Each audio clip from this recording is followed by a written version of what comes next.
of hosting the phenomenal Lucy Kim. From getting feedback in our studios to general conversations, we are so grateful for this time.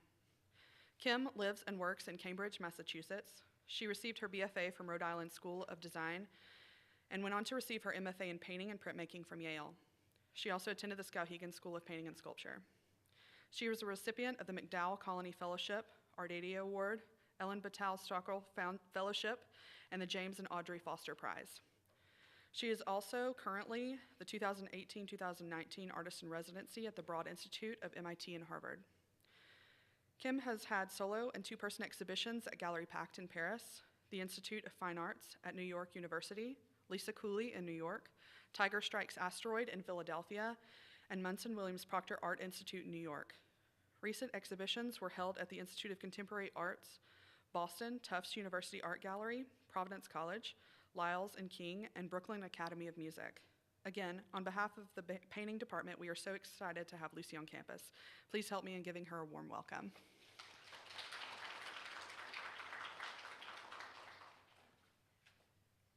Hello. Thanks, Kirby. And thanks to Willie and Martha for having me here. And it was, I met with half the students today. It was such a pleasure. Is there any way we could do something about this light? No? Damn it. Okay. Maybe all right. So just real quick, I added like a 10-minute component to my regular talk, and it's all new and stuff that's like really fresh in my mind right now. So I might approach it a little differently in the way I talk about it. But anyway, I wanted to share that because also it's this, artist talks are a way for me to talk or organize my thoughts, and they're actually really helpful for me too. And I don't like to do the same slide talks each time.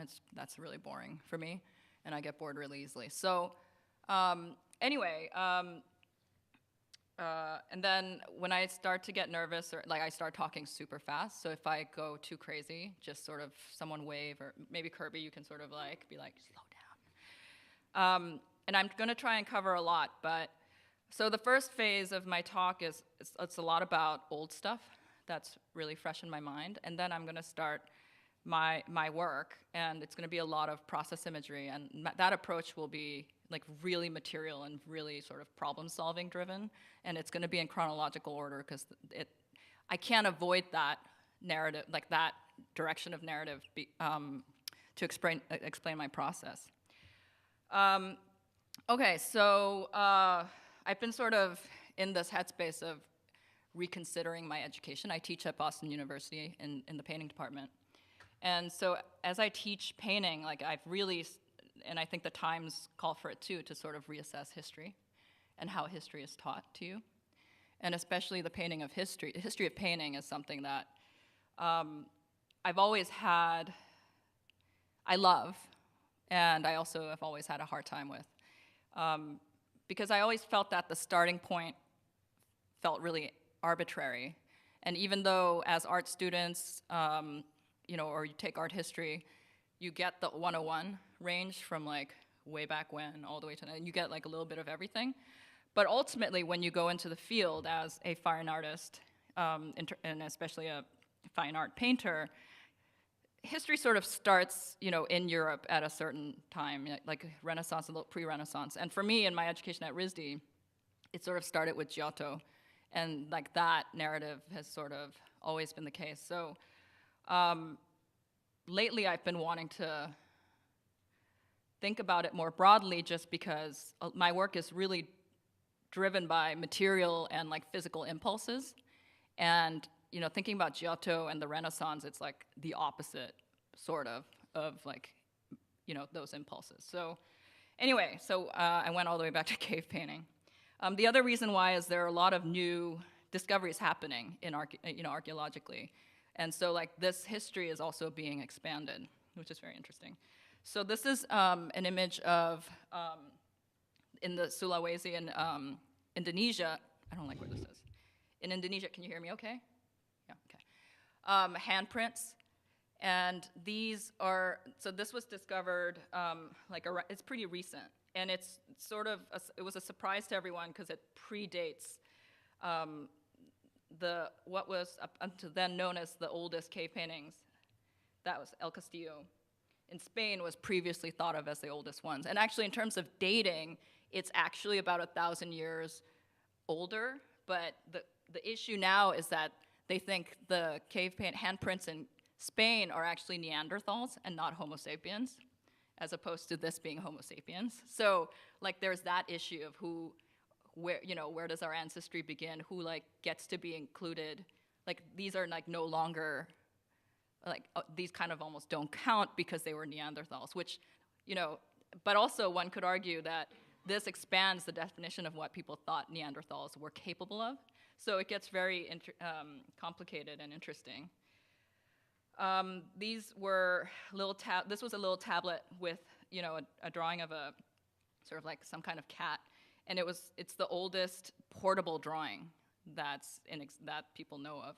And of course, all this history is based on what can be seen. And that's sort of what history is, whether it's written or in objects, it's about what's still visible.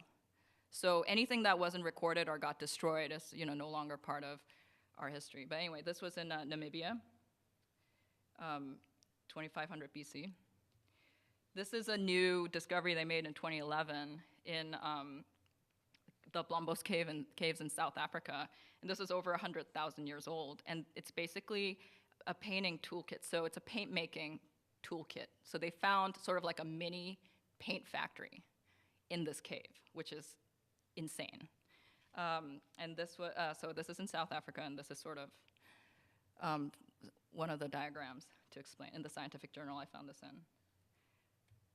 And this is, of course, the famous Chauvet cave in southern France. Herzog made a film about this. I mean, this is like incredibly beautiful, 36,000 years old.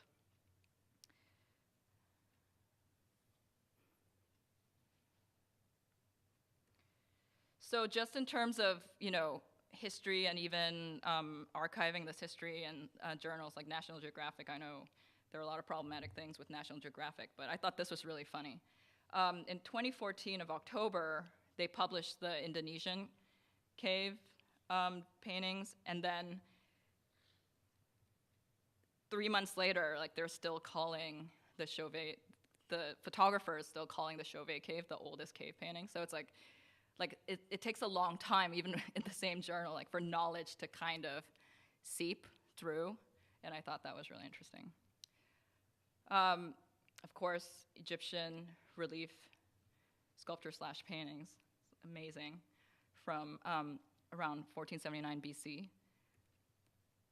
And these two are like amazing sculpted heads that are like really lifelike, from around 2500 BC, discovered in a tomb. And this is also Egyptian, 380 BC. And just in terms of lifelikeness, when we think of Egyptian art, we think there's like a lot of intentional abstraction happening and elongation, et cetera. But like there are also examples of these incredibly lifelike sculpted figures. And then of course, sculptures from antiquity, Greco-Roman sculpture, and how they were actually painted. So what was, during the Renaissance, like a little before, like around the Renaissance, or 1300s, I'm not sure exactly the date, but there, was it the Renaissance? Maybe. Well, anyway, so these old sculptures started emerging, like they were starting to discover these, but of course at that point, a lot of the color had left, the pigments had left the sculptures themselves. So in a way, like the Western art history, especially in the Renaissance, was like greatly impacted by this notion of classical sculpture being like pure stone, which it wasn't. And then that sort of idea, it was sort of a misunderstanding. And then, of course, later, they've known about polychromy in sculpture for over 150 years, but that knowledge to some extent in the turn of 1800s, like around 1800s, like it was sort of suppressed, early 1900s when they discovered this. Because it so went against, despite scientific evidence, it so went against the image of Western civilization that had been built up until then. So just some examples. I included this because I love these frescoes. Like they're amazing. And then of course the Fayum portraits are painted directly on mummies from the Fayum region in Egypt. And these were encaustic paintings, so pigment suspended in wax, hot wax. And then you have a lot of tempera painting in European painting, and then you have this Jan van Eyck, who supposedly invented oil painting, which is questionable. A lot of artists around that time, and especially during the medieval times, they worked anonymously. So it's not like anyone's name was recorded. It's not sure. I don't know if they can actually prove for sure that Jan van Eyck invented oil painting, but he definitely was the person who made it popular. And of course, worked with this material as a new technology really beautifully and did crazy stuff with it. And also there a lot of speculation about Jan van Eyck having used optics and photographic optics to create some of these paintings. So, thinking about, painting, history of painting, maybe it's just a history of oil painting, like I've been always trying to define like the exact parameters of what makes the history of painting, and people say stuff like that. I'm sure you hear it in crits to the students, like, painting with a P, like capital P, it's like, what is that? Like, what is this abstract thing, that we keep talking about like it's this very solid thing? So anyway, I was thinking about oil painting and came upon this, which is very recent research. In 2001, the Taliban destroyed these two huge Buddhist sculptures in the Bamiyan Valley in Afghanistan. So that gave access to a lot of archaeologists to enter this region, which is hard to get to. So it's hard to do any research in this region. And then what they discovered behind these Buddhas were these caves with oil paintings on the walls. And these are from 7th century AD. And Jan van Eyck was sort of operating around, I think it was the 1300s, late 1300s, early 1400s. So this predates the popular use of oil painting in Europe. And this is, for now, technically, the oldest example of oil painting in existence. So which is oil painting being defined as drying oils like linseed oil, walnut oil, poppy seed oil, being mixed with pigments. And the imagery is Buddhist imagery. And they think they were merchants or craftspeople who were going along the Silk Road to do trade who stopped and made these images. And they're pretty elaborate, like they're sort of like chapel-esque in terms of how they go up in the caves. But they're in really bad condition. And then I'm sort of like everyone else, like completely obsessed with James Baldwin, and especially right now. So I thought I'd throw in this quote because it's been on my mind. Society must assume that it is stable, but the artist must know that he must let us know that there is nothing stable under heaven. And this is from The Creative Process, 1962. Okay, so this is my onion drawing from high school. So it's like 1995, to date myself. And so I'm from a family of not artistic people. Like there were some craftspeople, like people who, my uncle dabbled in stained glass and sold some stained glass stuff, but really there's no one. I'm from basically, my mom's side was a military family, my dad's side, it's like business people. So, me wanting to go into art was they did not take that well, but it was also something that I came to, and it was very much driven by this desire not just to create images, but also to render And I was like really obsessed with rendering, which is not surprising. Like almost every high school kid, you know, like wants to render well, and that's sort of like a thing. You show it off. It's immediately like it's recognizable as something that's valuable, you know, at that age.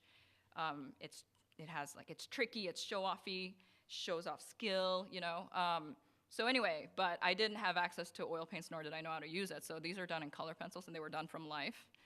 And I was just really amazed by how some pigment being smeared around can like mimic the presence of another thing.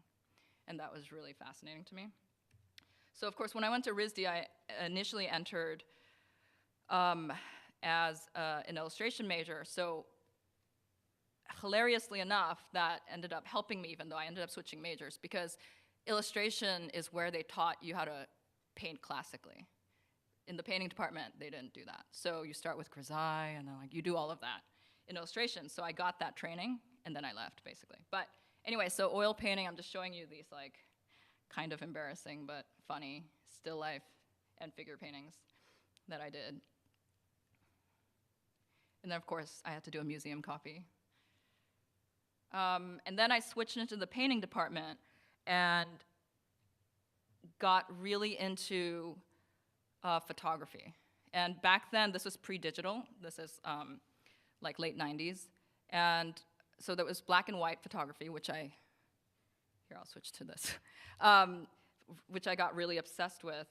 I love the whole darkroom thing, the image like doing a peekaboo to you. I got really, like it was just very fun, and I'm also a surprise junkie. I like things to sort of like emerge. And, you know, black and white photography is that.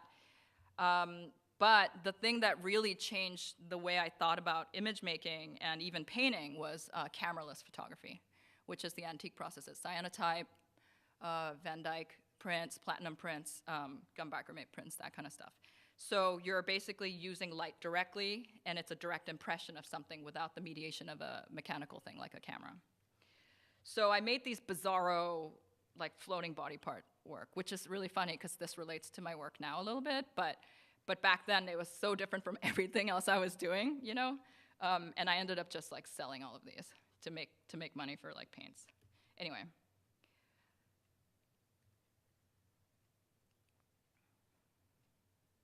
And it was great because they looked like prints. You know, these are sort of like big sheets of paper. They have to get wet to be processed. You have to wash them out. So like they buckle. You can sort of see like the emulsion, the photo emulsion like sitting on it. But you're also sampling images because you're using these negatives. Like so, this is like pre-Photoshop, but it felt very physical, sort of like collage-y. And I got really into the process, and the image sort of emerged from that. And then once I took the class that was available, and then I did an independent study with the professor, and at some point, like, they ran out of classes for me to take with this stuff, so I had a really hard time somehow translating this into my paintings. And I tried everything. I printed, of course, directly onto canvas, and then tried to oil paint on it, and it was almost impossible to do that. I couldn't find a way to successfully merge photography and painting in a way that felt convincing to me. It always felt like really trite. The materials didn't quite interact the way I wanted it to. It looked too collage-y. Like I had so many issues with it. So eventually I stopped and just stuck with oil painting. But I started to take a lot of photo references myself. And so there was like the photo part was separate. I would make a collage from photos and then make paintings.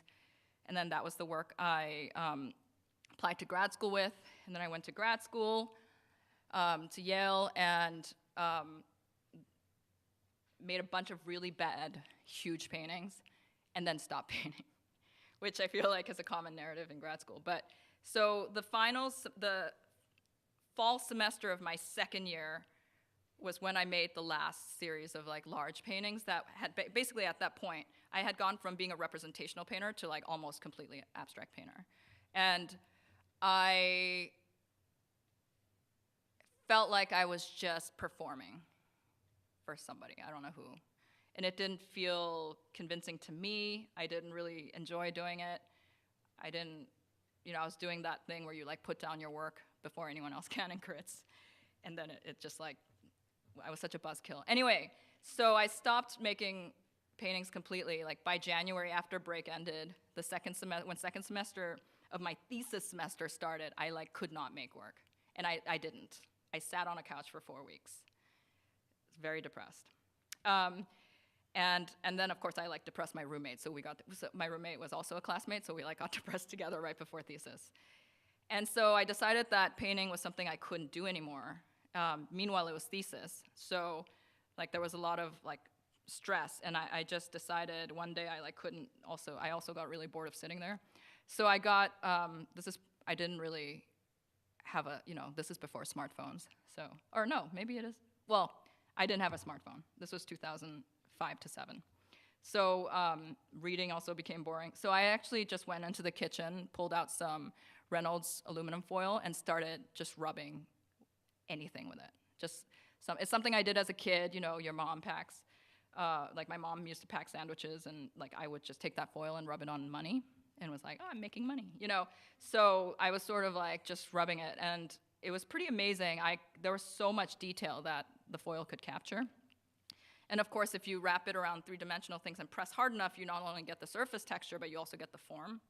And so and then it reminded me, it sort of harkened back to the cameraless photography days, which like something clicked. So I decided from then on, I was only gonna do foil rubbings, which confused the crap out of all my professors. So anyway, this is the first one I did. This is my apartment.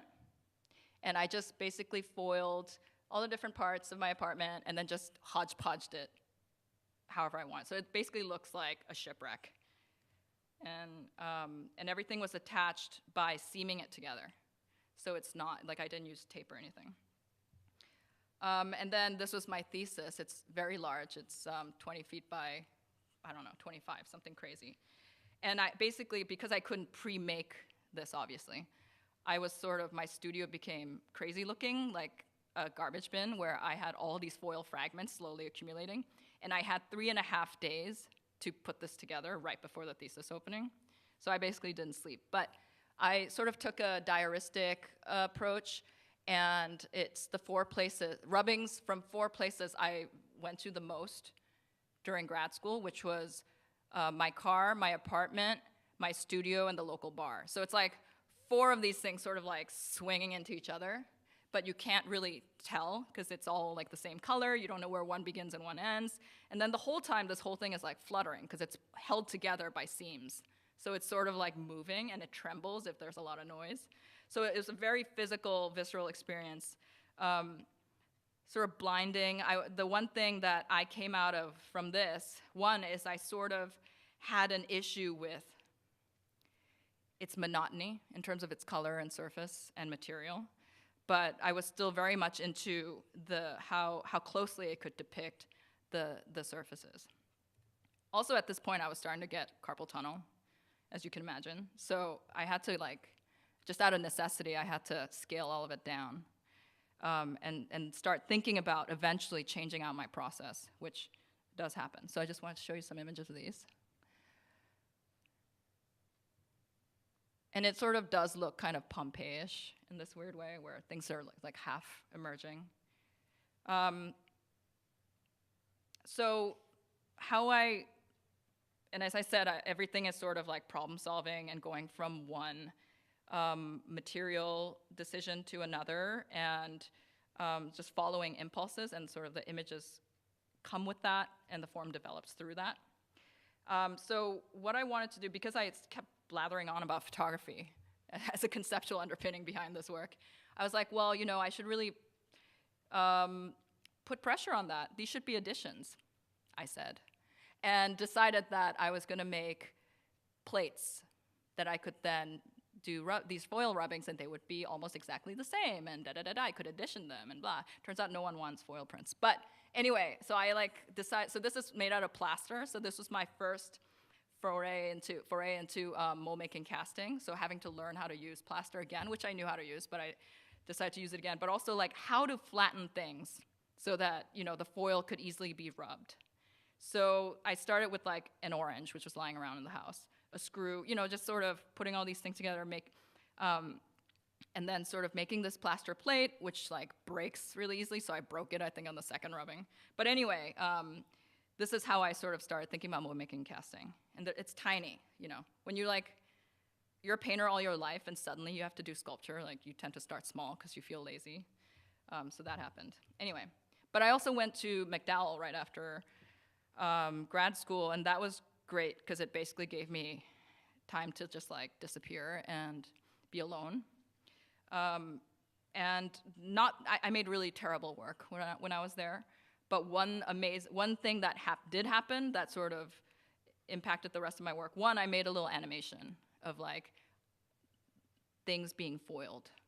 So like images emerging from the foil, which I have since lost. I don't know where that is. And then second is I started to wrap, so I didn't have much with me, so I wrapped foil, and this is cinefoil, which is black foil used in photography and theater to block light. But anyway, I used cinefoil to mold these hand tools and like rolls of tape that I had on my desk, and then the foil was rigid enough where I could then paint trompe l'oeil, so like realistically the thing that it's foiled back on. And then, so I had this weird low relief, like very creepy looking tool painting that's on the shape of a tool. But I had such an issue with it because it just felt super fake. Like it somehow didn't, the painting of it and the sculpted part of it didn't merge together for me in the way that I wanted it to. So at the time I had a dictionary with me because I still use dictionaries then. This was 2007. So I dropped the huge dictionary on it and crushed all of it. And it did that thing I wanted. The image and the sculpture, the sculpted part merged together. And there's another piece I did here. Anyway, Prunes and Pearls. So these are potatoes. So, and they're painted from life. So I had like 6 sets of potatoes. 3 I had wrapped foil around, and then 3 I was looking at. So I had to like find similar potatoes. It was really fun. Grocery shopping's different when you're shopping as an artist. Anyway, and what I did, you can see here, I crushed 3 of them and left 3 of them 3D. And the crushed ones are actually way more convincing than the 3D ones in person. But anyway, so that was intriguing. That was a phenomenon, like in terms of logic, that shouldn't happen, but it did. And this one's actually just random, but at the time I was working as a death penalty paralegal in New York. This is New York. Now I'm in New York. Went to art school, came out swimming in debt, and got a job as a death penalty paralegal on federal cases. Very fascinating, but it was really good for my student loans. But also I had this whole other life, and my dumb way, and it was an organized crime case. So I was trying to merge what's a mob still life? Like, what is that? You know, trying to force, really forcing a connections, which resulted in this weird piece. Still life with fish and bat. And then at the time, my friends who had just moved to Bushwick, which was just sort of emerging as this cool place to go to, decided to have an art show at this bar called, I think it was called the Brooklyn Star or something like that. And he was like, the theme of the show is, this is so hipster, Lil Wayne, the rapper. And I would really like for you to submit a piece. And I was like, all right, cool, I like Lil Wayne, and I was like, okay, so what is this process like? How do you mold? How do I get to a celebrity who will never let me mold him? How do I get to this? So I can't, so I have to sculpt him. So I actually got one of those wig shop foam thingies, heads, and sort of sculpted his feature based on every Google image I could find of his face, and then painted him back on, and then of course, because I flattened things, I flattened him, and it's sort of a pun on flat celebrities, but also literally, I'm hugely into literal things, making literal, because it reveals so much. On the one hand, it's really stupid, and it's accessible as like a funny joke, but it brings to light why it's not real, and then it makes you realize what happens in reality. Like it just helps you rethink or re-see the thing that it's literalizing. And just to show you the flatness. And there's also an animation of the flattening, and I reverse it, so it's sort of the image of Lil Wayne breathing. All right, so this is where I have to really dive into mold making casting, because I've entered figuration. And human beings, you cannot foil them, so don't try. You will hurt them. Foil will cut them. And turns out human beings are soft. So I had to figure out how to make human beings moldable, which I had to quickly learn how to do a full body cast, or mold and then a cast, which I did not know how to do. I am not trained in sculpture at all, except for foundation sculpture. And it took me a year. I made that little, plate that you saw of the orange. That was the last sort of convincing mold making casting that I did, and I knew this had to happen, and I sat on it for a year making excuses, and I finally had to do it.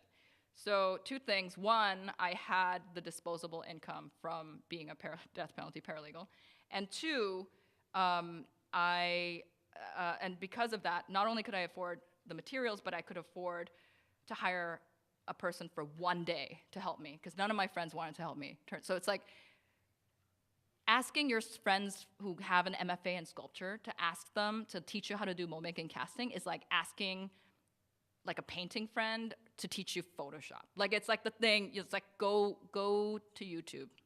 That's what I heard. So I didn't even know what to YouTube, and then I was all I'm very hands-on. So I decided, walked into this art supply store called The Complete Sculptor in New York, and I asked if there was anyone who taught classes who would work for a day rate for 1 day. So she helped me. And then I convinced my friends to just help me and learn for free. That's how I sold it. Anyway, so what I was interested in though, because, one, I'm already obsessed with crime shows, that kind of stuff, but I was also working in criminal justice. And this was a Louis Vuitton ad, and I was really looking at, I'm from a pretty consumerist family, so I was this seems like a very bizarre ad campaign, because she looks like one of the victims in Law & Order SVU, but alive and with a very, very expensive bag, and all these happy animals. So I was this is very strange. This pose is interesting. I'm gonna copy this pose. So that's sort of where I started.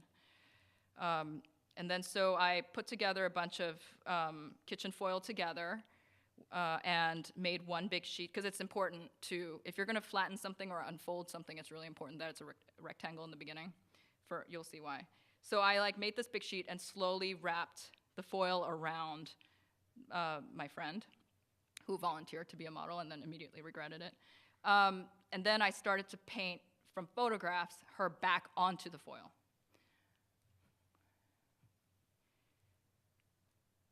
And I turned it into a bikini thing, image. And then once she dried, I tried to unfold her back into a rectangle as much as I could. And this was sort of the closest I got. But what was really interesting to me about this process was, 1, it's hilarious, I thought. But 2, the process of flattening or of this sculptural thing becoming image was embedded in the image itself. So it wasn't naturalized, which is what happens when you do an illusionistic painting or take a photo of something or someone. That transition, which is a bizarre thing, becomes so naturalized. And this is where images sort of start to have a life of their own, and a certain authority in telling you how to see not only yourselves, but the world and other people. So I was really interested in intervening in this natural transition. And then I started to play some games, where it's look, this is the thing, and then, that's the cast underneath, and then I was sort of playing around analytically with this process, and then sort of unstretched one of them, So I found myself like painting the same thing over and over. So I decided like this is not the thing I want to do, because I enjoy painting. I love painting. Like I said, rendering and illusion is like something that's really dear to my heart. But you know, not like I don't need to make the same paintings over and over again. So I decided to just sort of stick with, like, not overly get locked into like fetishizing the process, let's say, even though the work is very process heavy. So this is just a shot of my studio. At this point, I had moved to Lynn, Massachusetts, which is an hour, like around 40 minutes north of Boston, because my husband had moved there. So I had a little studio. I was very lonely. Loneliness is very good for your artwork, it turns out. So anyway, I had these like mannequin friend and then this like cast of a personal trainer from my Brooklyn gym. And anyway, this is just them being painted, so it's like I had company. So this is him getting like demolded. But anyway, so this is the trainer, Jesse. And this is it's like, so I know it's like, you're like, whoa, it's like sexy. It's like not sexy at all. This is like the most, it's very intimate, but it's not sexual at all. Like it's a completely unpleasant and gross process, but also I think really fun for some of the people who agree to do it. That said, they probably won't do it again. So you have one shot at getting like the right mold. Anyway, this is when I was using alginate, which is something you can only use once. It's that thing they make dental molds with. So this is Jesse unfolded. And actually him I mounted onto canvas. So it's like, it feels like a proper painting. And this is the mannequin. And then I also started, because I really wanted to see what this process could do. So I started to explore this recto verso idea of like positive, negative, front and back, which is a very photographic idea too, of like positive, negative. So I started making these double-sided pieces, which completely useless. Whatever, I'm not happy with these. I'm glad I did it only because it's the first time I used plastics to make the mold. And the thing that, why I decided to use plastics was this piece is quite big. It's 3 by 4 feet. And to make a plate out of plaster at this size, and I had done it, I couldn't lift it. I couldn't move the plate like 2 feet. So I had to switch materials to make it lighter and also less fragile, because the plaster was also just tearing the crap out of the foil. So it was my first venture into plastics. And this is just the silicone molds that I was using to make that. And that sort of changed the work completely, because now I could make casts like immediately. This thing sets in 2 minutes. Like I could just pump whatever it was that I wanted to make a mold of. Like silicone sets in like 20 minutes, plastic sets in 2 minutes. And the downside being that it's kind of toxic. So I had to learn very quickly how to work with all these barriers on, which I'm totally comfortable with now. But anyway, so just to show you some early paintings. This is a painting of parrots, some crushed, some like it's just plastic coming out like it's in relief, and some are wrapped, like with painted foil wrapped. So this was sort of my hybrid transition piece. And then I did a little series of my couple friends, my friends who are couples in love, and I was really interested in like the narrative that flattens love, true love, with sex and glamour in commodity culture, but also Hollywood. And so I decided to pick an image from sort of the Hollywood side and shove my real life friends in love into those images. And so this is my friends Carla and Brian with the 007 tuxedo, sort of like that kind of image. And this is actually a weird stretched composite of my husband and I was thinking about Marilyn Monroe and like the moles and her moles and sort of painting that. And this is my sister-in-law and her son, so my brother's sister and nephew, so a mother and child. So these are pretty like, cliched genres that are still powerful and cliched for a reason. And then I started to play around with, I became interested in like contradictions and, you know, what you see from far away, what you see from up close, and how they can sort of invert on you really quickly. And I was interested in color and like what kind of presence colors can have, and what's the vehicle that's delivering the color, you know? So I was like, okay, I'll do strawberries because they're red, you know, and they're sort of like, strawberries are pretty happy images, I mean, unless you're allergic to strawberries. But, you know, it's sort of like a happy red image, and then inside it I embedded the other sort of side of red, which is like violence, and so, or love combined. So I actually stuck in images that my husband and I are hands choking each other. So it's like there are 3 people like choking each other in this image. All right, so this was at Lisa Cooley in 2015, and this is a gallery. This was my old gallery. She has since closed. But this was my first show, and the title was A Parrot and a Bell, and it's titled that because I wanted a very visual and noisy image that alluded to repetition to happen. There are no parrots in this show at all. So, so these are some install shots.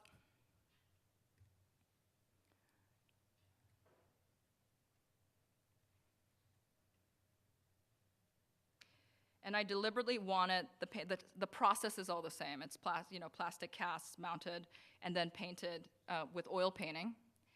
But I wanted each one to sort of be calibrated differently. So some of them, the cast surfaces are almost invisible until you go up close. Some of them, you can tell there's something bulging out of it. But in terms of images and colors too, I wanted them to sort of like vary in pitch. So like they kind of look different, but you can tell they're all tied together through the process. Oh, so this one it's called Virtuosic, and they're sort of hands mimicking. I also became really interested in like how photography captures movement, and especially thinking about Harold Edgerton's motion photos, like the guy who, you know, the bullet going through the apple, you know, that person, or like someone skipping rope and the photo sort of capturing all the motions.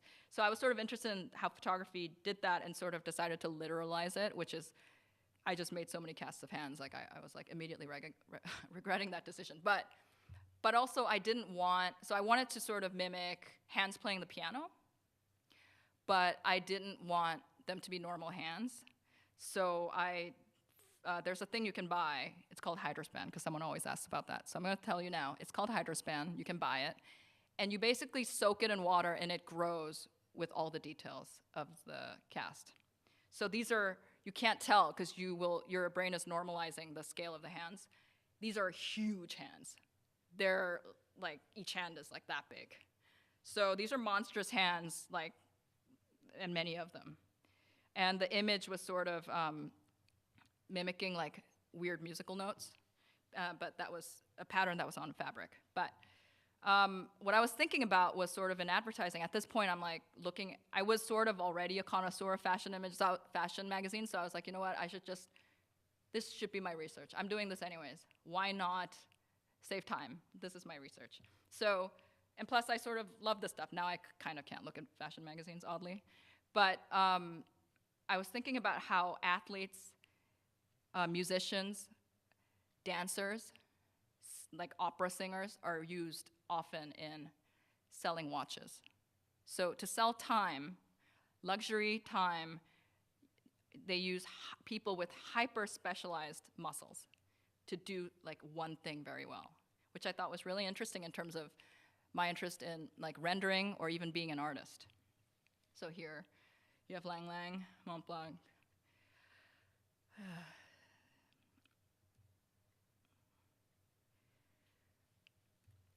But I was also really interested in, so I grew up playing the piano and I was forced to play the piano, so like a lot of this is also my resentment coming out.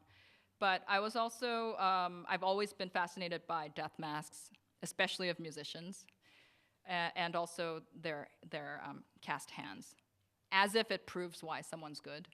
And there's always like these measurement things like, oh, well, Liszt had the longest fingers, that's why his music, the form developed this way and that way. But it's like, the hands are almost offered as proof, these casts. And I thought that the presence of these things as some kind of evidence was really interesting to me. I forget whose hands these are, but. So I had my assistant, who was also forced to play the piano, to like do some poses for me. And then just to show you the enlarging process, the stuff that enlarges is green, so you can see how big the hands were. And this is the cloth that I was looking at to paint. And I often paint from part observation, part photograph, but observation if when I can, because it does change the way I apply the colors. But it's not a consistent thing. So this is from the side, so the image breaks up from the side. This one is also another couple painting. This is my friends Sean and Susan, and they were flattened. And the image is this. It's of Greta Garbo's eyelashes as they cascade down her face. And it's sort of a lighting and image trick that was used a lot in like 50s Hollywood. But I thought it was kind of grotesque, but also kind of recognizable, and also alluded to like glamour and sex. So these are my friends Sean and Susan. I blocked them out just to protect them. And I posed them, so I tape a rectangle so I know how they're gonna be composed, and then I sort of move them around, and you can tell that Sean's jeans are shiny. It's because both of them have been completely rubbed down with Vaseline. Again, intimate but not sexy, right?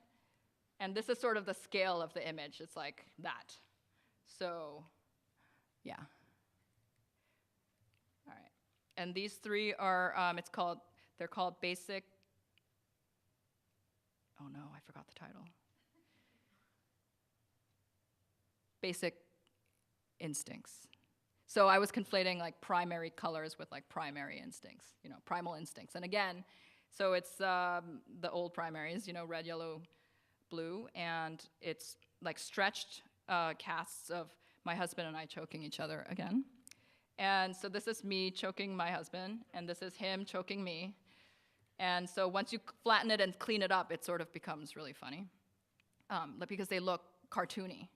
And I kind of need that cartooniness, for all of this to work too, because otherwise it's really scary. And these are the silicone molds that I use to stretch the casts. And then this one is the texture of beach sand after the tide goes out. And you have that like ripply surface that's a pattern essentially, and I decided to paint basically my hair onto it, and sort of it combing down. And these are my best friend's teeth, enlarged. You can see the enlargement. Oh, here, I'll use my awesome lens thing, laser thing. Okay, so these are the normal size of her teeth, but flattened.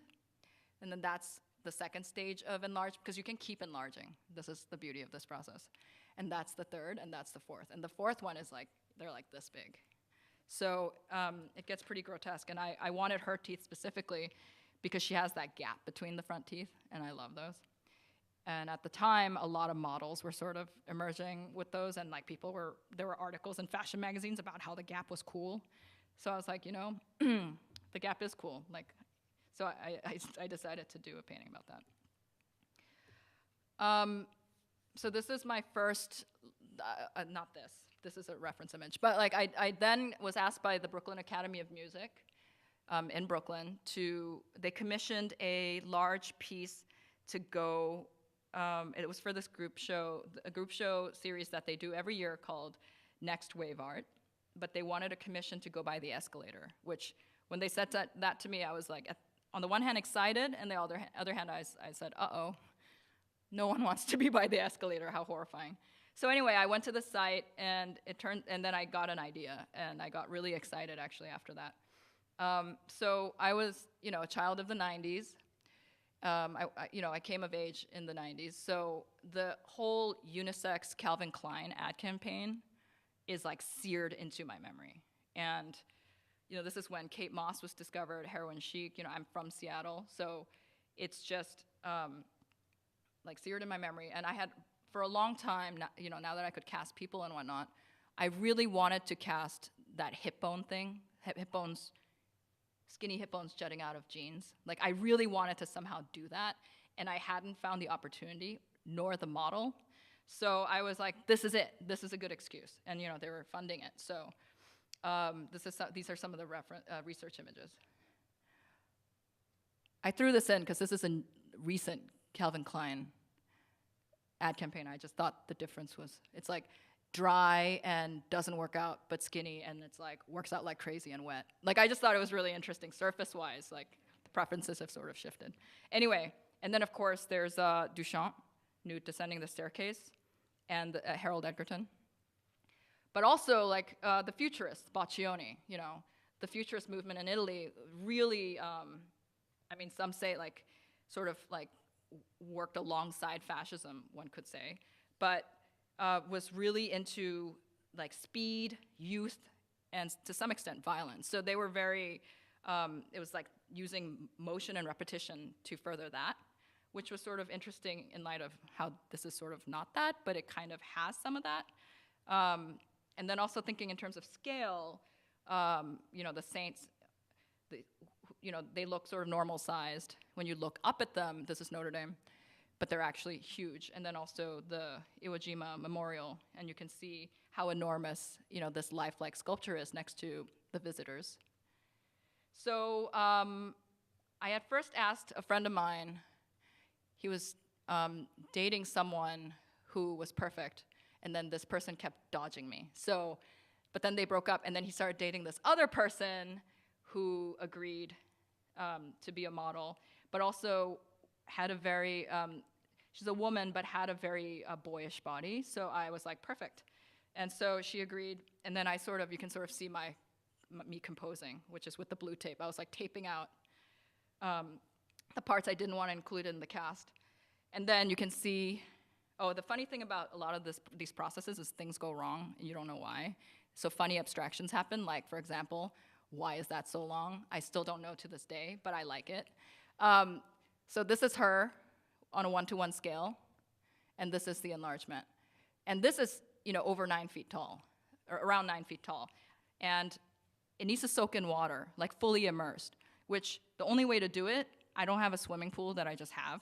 So I had to get a kiddie pool and then chop the figure in half, and it's sitting there for like weeks in my studio, which was funny. So that's how I did that. And then this is sort of showing you the process of repeating the cast, like over and over and over again in a very literal manner. And then what I wanted to paint on it was sort of not only like from the black and white images of the old 90s Calvin Klein campaign, but also stainless steel. And like, you know, I was sort of in the process of buying a house with my husband, and it was like, oh, stainless steel finish. I don't know if they still do that, but it's like, that was like a thing. It was like super important to everybody. So I found that very strange and interesting. And then I was like, well, what does stainless steel, besides it, what does it mean? And I was like, oh, well, it means it's like somehow technologically more advanced maybe, and then it's clean, I don't know, and modern. So it's like sort of all the things that the futurists were interested in, and I was like, that's very interesting. So anyway, this is the thing I stared at to paint. And of course, those of you who paint illusionistically sort of know what's absolutely critical to illusion is flatness. For it to work, it has to be flat, because you're creating the condition of light. If there's real light interfering with it, it sort of falls apart. So that's a little bit of what happens, but this is the finished piece. So I had the two different scales of Jen, who was the friend, sort of talking to each other with this like sheen of stainless steel going through, which is oil painted. And this is up close. And that's as it was installed at BAM. And what's cool is because it's by the escalator, actually it turned out it was a nightmare, but it ended up being cool because I did it. But I had to cover every visible part from every angle, because people go, that escalator also, it goes both directions. They can change it to go up and down depending on the event. So I was like, damn it. So I had to sort of like touch up the bottom, touch up the sides, you know, things I normally wouldn't bother doing. And this is from below. All right, and so this is, we're getting to recent work now. So that was 2015. This is now 2017. And I'm gonna talk about the Foster Prize show at the ICA Boston. This is Melissa Doft, who I feel like every slide talk of mine is an advertising for all these people. Anyway, Melissa Doft, who's not only a plastic surgeon and an amazing plastic surgeon, she's also an art collector, and she was a collector. So I sort of knew her, and I met her, found out she was a plastic surgeon, and I sort of like filed her away, and was in my head, I was like, keep in touch with her.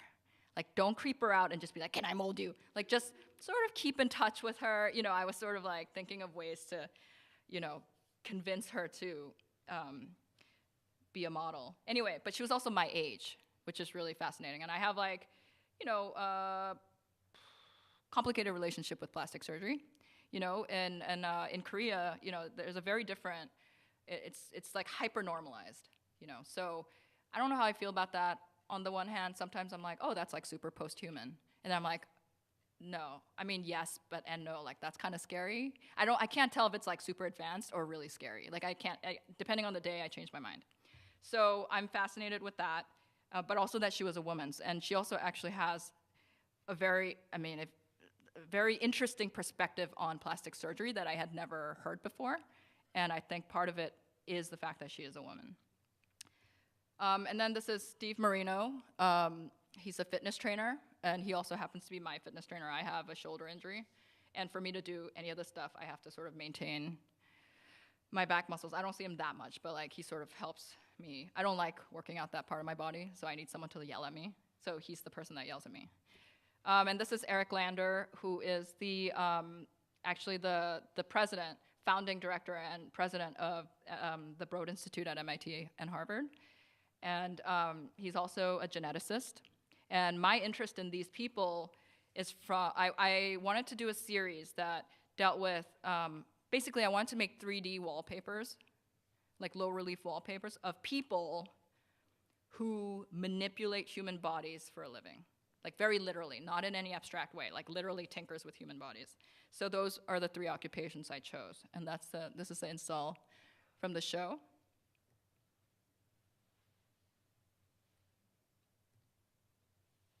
So this is Melissa Doft, the plastic surgeon, and she wore her scrubs, which actually made her look like some medieval maiden. So everyone thinks I'm mimicking ancient friezes, which I'm not. Actually, that's a total accident, but I'm totally down with that. You know, I'm fine with it. But so I flattened her, and then I painted, like these were all, I wanted them to be monochromatic, but not flat. So they all have like very slight illusion in them, so a light effect. And people always look up when they see my work, like, who lit this? It's very poorly lit. Like they always look up. Anyway, this is up close. And this is another version. I did 2 versions of each person. And this is Steve. He looks like Hercules. He was so excited. And this is Eric.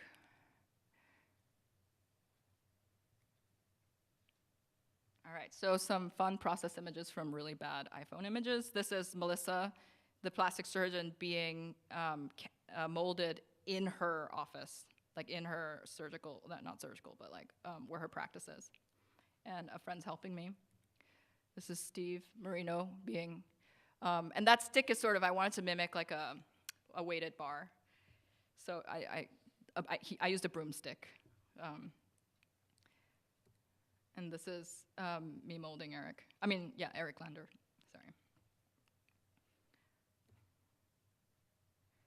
Oh, and I get this question a lot.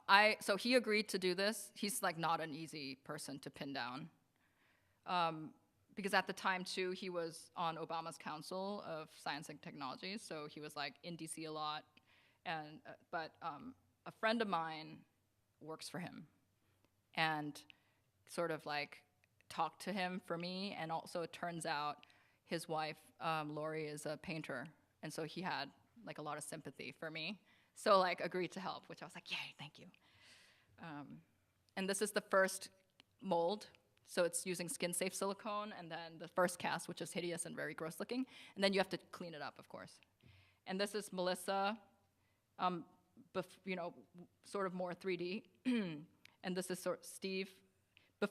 I'm showing you all this because this is what it looks like before I crush them, and this is Steve after. Okay. And then I use Photoshop a lot to figure out. These are big. These are 5 by 7.5. So I don't like to waste my energy. So I actually do all the composing on Photoshop. So these are some examples of images. Because getting the pattern right is really important, because if the negative shapes fall in the wrong place, it's structurally unsound. And, but I also wanted a secondary repeating pattern to emerge, like this little bow tie that keeps showing up. I wanted that. And this is an assistant of mine helping me with the molding process. And then I make, from that original mold, I make a permanent mold that's already flattened. So it's a mold of the thing that's flattened, so that it's flattened the same way every time. And this is like the chaos that my studio's in, making one of these. And then these get trimmed and then painted.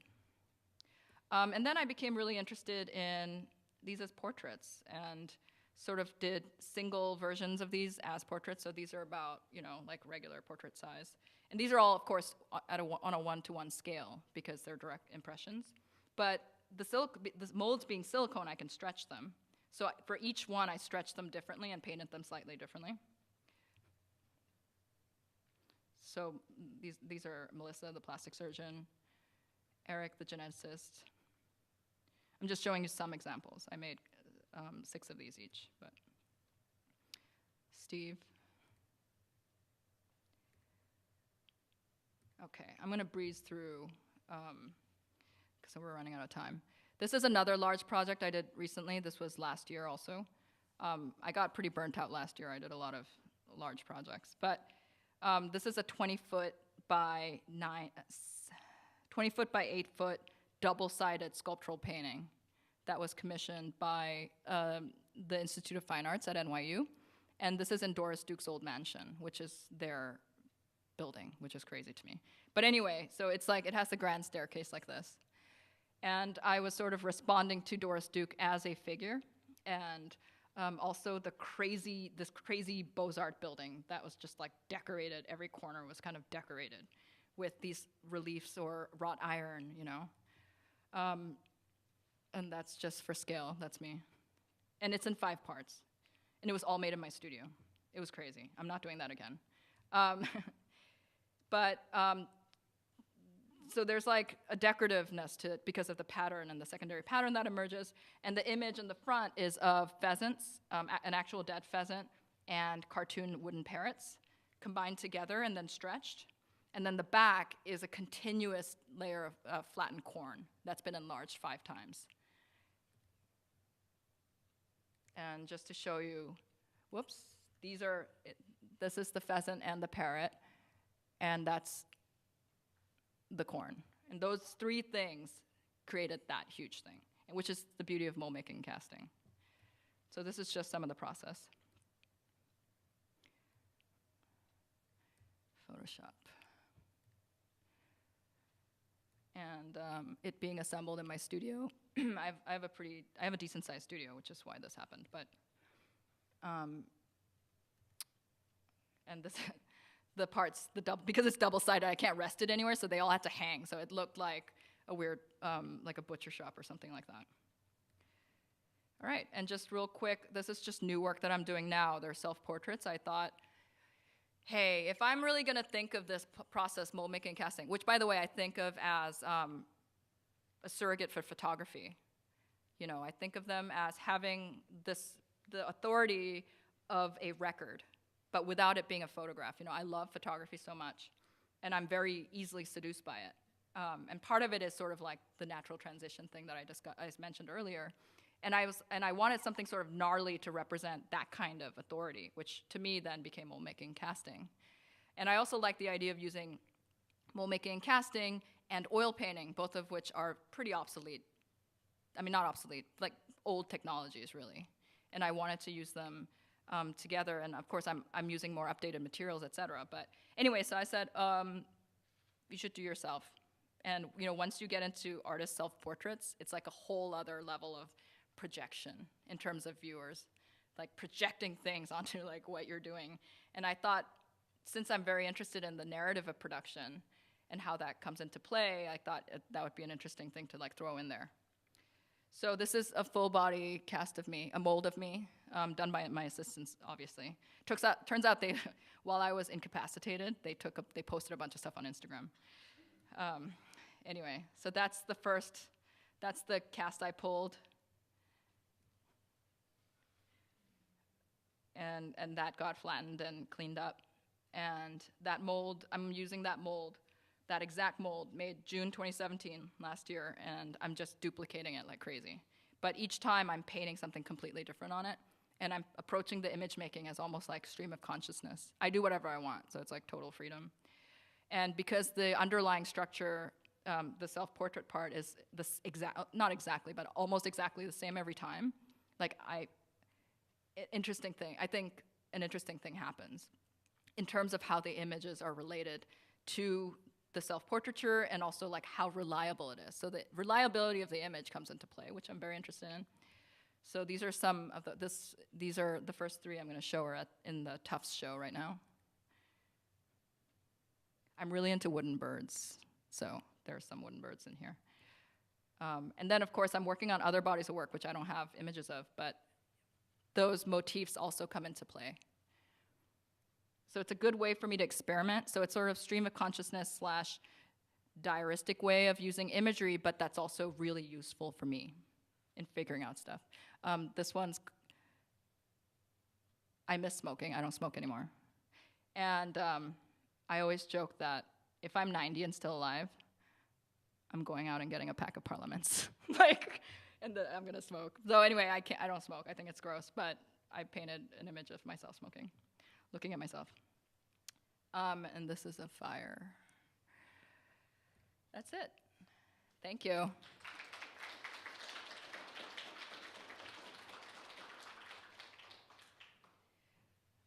Any questions?